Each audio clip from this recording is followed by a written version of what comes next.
Class లో December prelims mains కొత్త class start అవుతుంది. ఈ నెంబర్ కి కాల్ చేసి రిజిస్టర్ అవ్వండి. లిమిటెడ్ సీట్స్ ఉన్నాయి.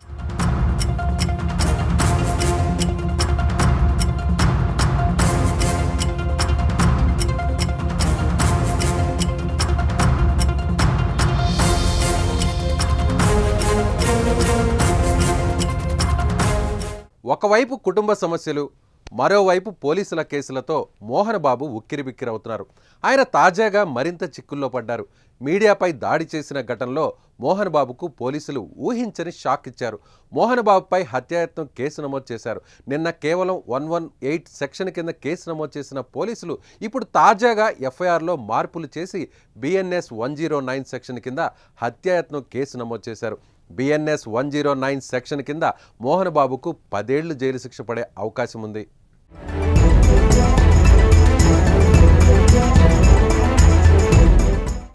హైదరాబాద్లోని మోహన్ బాబు నివాసం వద్ద మంగళవారం రాత్రి ఉద్రిక్త పరిస్థితులు నెలకొన్నాయి. ఇంట్లోకి వెళ్లేందుకు మనోజ్, మౌనిక దంపతులు ప్రయత్నించగా సెక్యూరిటీ సిబ్బంది వారిని అడ్డుకున్నారు. అనంతరం సెక్యూరిటీతో మనోజ్ వాగ్వాదానికి దిగి గేట్లు తోసుకొని మరీ లోపలికి వెళ్ళిపోయారు. ఈ సమయంలోనే మీడియా ప్రతినిధులు కూడా లోపలికి వెళ్ళగా ఆగ్రహంతో ఊగిపోయిన మోహన్ బాబు వారిపై దాడి చేశారు. మైక్తో రిపోర్టర్ తలపై కొట్టడంతో అతనికి తీవ్ర గాయాలయ్యాయి.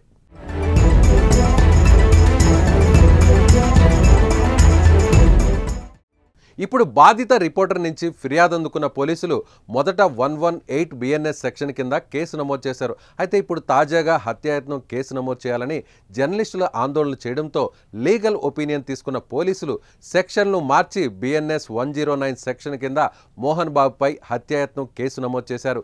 మరోవైపు మోహన్ బాబు తీరుపై రాష్ట్ర వ్యాప్తంగా జర్నలిస్టు సంఘాలు ఆందోళనకు దిగాయి.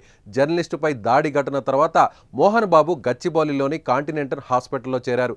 ఆయనకు బీపీ, హైటెన్షన్, గుండె కొట్టుకునే వేగం తగ్గడం, కంటి కింద వాపు వంటి సమస్యలున్నాయని డాక్టర్లు తెలిపారు. కనీసం 2 రోజుల పాటు ఆయనకు ట్రీట్మెంట్ అవసరమని డాక్టర్లు ప్రస్తుతం చెబుతున్నారు. అయితే ఇవాళ మోహన్ బాబు హాస్పిటల్ నుంచి ప్రెస్ మీట్ పెడతారని సమాచారం.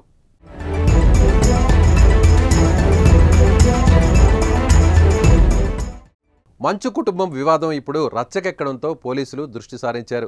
బుధవారం సిపి సుధీర్ బాబు వద్ద విచారణకు మంచు మనోజ్, విష్ణు హాజరయ్యారు. ఇద్దరు వేర్వేరు సమయాల్లో రాగా వారిని సిపి విచారించారు. మరోవైపు శాంతి భద్రతలు విఘాతం కలిగేలా వ్యవహరించవద్దని పోలీసులు వారికి సూచించారు. ఇంకోసారి ప్రైవేట్ సెక్యూరిటీ, బౌన్సర్లతో గొడవలకు పాల్పడవద్దని గట్టిగా ఆదేశించారు. సమస్యలు ఉంటే ఇంట్లో పరిష్కరించుకోవాలి, కానీ గొడవలు చేయొద్దని సిపి తెలిపారు. ఇంటి దగ్గర ఎలాంటి ఇబ్బందులు ఉన్నా పోలీసులకు సమాచారం అందించాలని వెల్లడించారు.